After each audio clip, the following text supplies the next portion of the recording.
For those who are fasting, le temps call, and I wanted to focus on some of Geraldo Rivera's tweets. I found them kind of, well, some of them could be hilarious if they weren't, as one person put it, so pathetic. He says, let's see, Yom Kippur, if I have a Bloody Mary and don't eat the celery, is that still considered fasting? And then he puts, I'm filled with profound introspection for Yom Kippur fast. Drinking Bacardi, rum, and Coke Zero, no fruit. I am deliriously drunk and starving. Well, I think Geraldo Rivera might just be, for lack of a better term, I think that Geraldo Rivera might just be a Jewish Catholic at heart and not know it.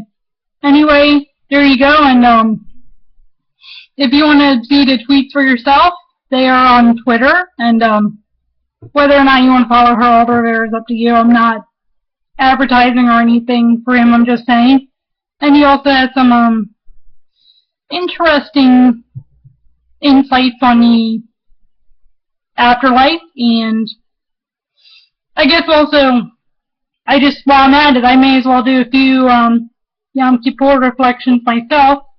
First, for those of us who are fasting, if you are fasting, I'm not saying whether I am, because that's frankly none of anyone's business, and those who do need to know about my decision do know about it. But anyway, for those who are fasting, we can now, of course, we can understand, as others have pointed out, focusing more on the spiritual stuff, focusing on the fact that we can appreciate what we have when there are starving kids every day in Africa and even in places that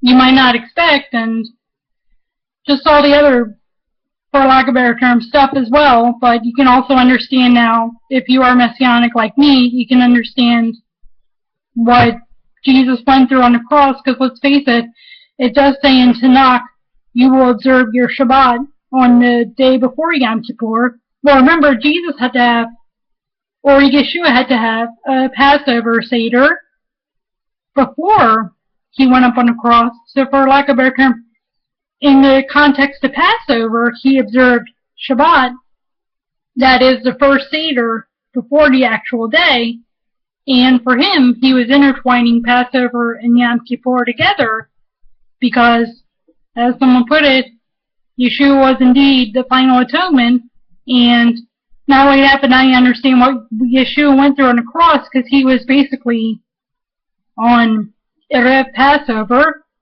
As I said, he was intertwining Passover and Yom Kippur on Erev Passover, aka Erev Yom Kippur for him.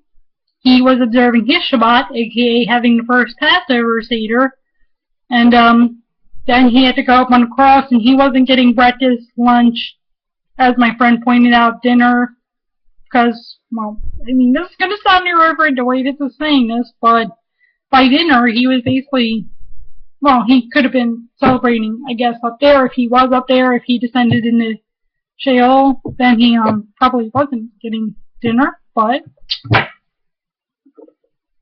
it really depends, by the way, whether or not you believe that Yeshua descended into Sheol, Gehenna, hell. But anyway, so either by dinner, he was obviously, he had, passed away, and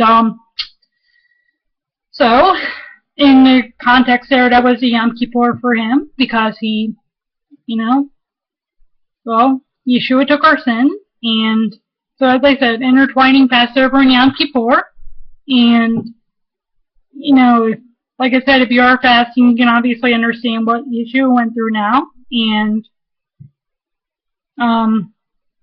for those of you who can fast, I mean, there are people created like that, that's their thorn in the flesh, and, obviously, Yeshua is very understanding, and even, we can see that he was even thirsty on the cross, because he said, I thirst, and they held up the sponge to him, and he didn't drink because he could fast, but for those of you who can't fast, it's, obviously understandable. So, of course, Yeshua is going to understand what you're going through, and, I could go on and on and on, but by this point, you get the point, and by the way, as I've said anyway, check out Geraldo Rivera's very interesting tweets, and, for those of you who are fasting, and, hopefully, Well, the Karaites will fast beginning at 7 o'clock. Everyone else, well, the Karaites and some Messianics will begin to fast at 7 o'clock tonight. Everyone else will break the fast at 7 tonight. So, well, some will extend it to 8 o'clock for the 25-hour thing. But for those of you who are fasting or who are about to fast, the Tizam called. And, well, there you go. And have the, I guess, have the, I don't know, the best possible day that you can, or the most joyful day that you can. And for Messianics, I mean, let me put it this way too. For Messianics, we can say Happy Yom Kippur, because we can remember that we are atoned for and redeemed. And, you know, when you're atoned for and redeemed, at least if you can't be happy, you can indeed be joyful.